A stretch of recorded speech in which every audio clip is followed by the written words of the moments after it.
இந்த ஈஸ்டர் நாளிலும் நான் உங்களை சந்திப்பதில் எனக்கு ரொம்ப சந்தோஷம். எல்லாருக்கும் ஹாப்பி ஈஸ்டர்.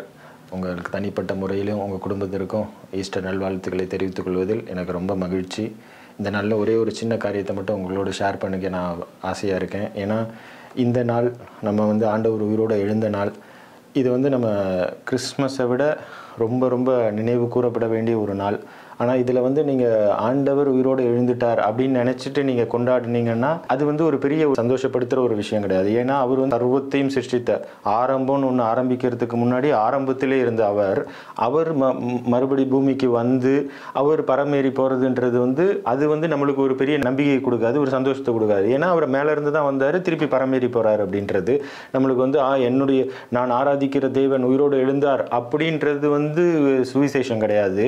இங்கே என்ன பெரிய சுவிசேஷம்னா, இந்த பிதா மனிதனாய் பிறந்த வார்த்தை மாம்சமாகி பூமியில் வந்த அந்த மனுஷனை பிதா உயிரோடு எழுப்பும் போது அவரோடு கூட அந்த உயிர்த்தெழுதலின் வல்லமையில நம்மளையும் சேர்த்து எழுப்பியிருக்கிறாருன்றது தான் இங்கே மிகப்பெரிய சுவிசேஷம், சந்தோஷமான ஒரு நிகழ்வு. ஏன்னா இந்த உயிர்த்தெழுதல் பழைய ஏற்பாட்டிலும் இருக்கு, புதிய ஏற்பாட்டில் ஆண்டவர் லாசரு உயிரோடு எழுப்புறாரு. இது ஒரு மனுஷனுக்கு மட்டும் நடக்குது. எல்லா இடத்துலையும் உயிர்த்தெழுதல் ஒரு மனுஷனுக்கு நடக்குது. இந்த ஈஸ்டர்ல அவருடைய உயிர்த்தெழுதல் ஒரு மனுஷனுக்கு மட்டும் நடக்கிற காரியம் இல்லை.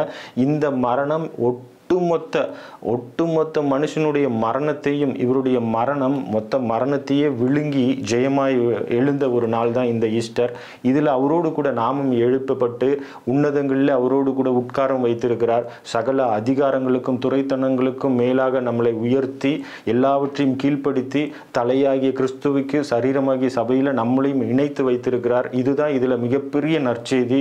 இதனால் நம்மளை திரும்பவும் ஆண்டவர் ஆதாம் ஏவாளோட ஒரிஜினல் டிசைனில் அவருக்கு கொடுத்துருக்கிற எல்லா ஆக்சஸ்லையும் நம்ம சேர்ந்துருக்கோம். நம்மளுக்கு ஆளுகை, நம்மளை இந்த பூமியை ஆளுகை செய்கிற எல்லா ஆளுமையோடு நம்ம கொண்டு நிறுத்தியிருக்கிறாரு. இதில் இன்னொரு பெரிய நற்செய்தி என்னன்னா, இங்கு கிறிஸ்து தலையாக இருக்கிறார். அதனால நம்ம விழுந்து போகிறதுக்கான வாய்ப்பே இல்லை. பிதா கிறிஸ்துவை இவரோடு எழுப்பினது அவரை மட்டும் இல்லை, அவரோடு கூட நம்ம எல்லாரையும் இவரோடு எழுப்பியிருக்கிறாரு. அதுதான் இந்த ஈஸ்டரின் மிக மிக மிக முக்கியமான நற்செய்தி. இந்த நாள் நம்மளுக்கு ஒரு பெரிய ஒரு மாற்றத்தை ஏற்படுத்தின நாள். அதனால நீங்கள் என்ஜாய் பண்ணுங்க, இந்த சத்தியத்தை மற்றவங்களுக்கும் ஷேர் பண்ணுங்க. கர்த்தர் உங்களை ஆசீர்வதிப்பாராக. மறுபடியும் ஹாப்பி ஈஸ்டர். உங்கள் எல்லாருக்கும், உங்கள் குடும்பத்திற்கும் ஈஸ்டர் தின நல்வாழ்த்துக்களை தெரிவித்துக் கொள்கிறேன். ஆமேன்.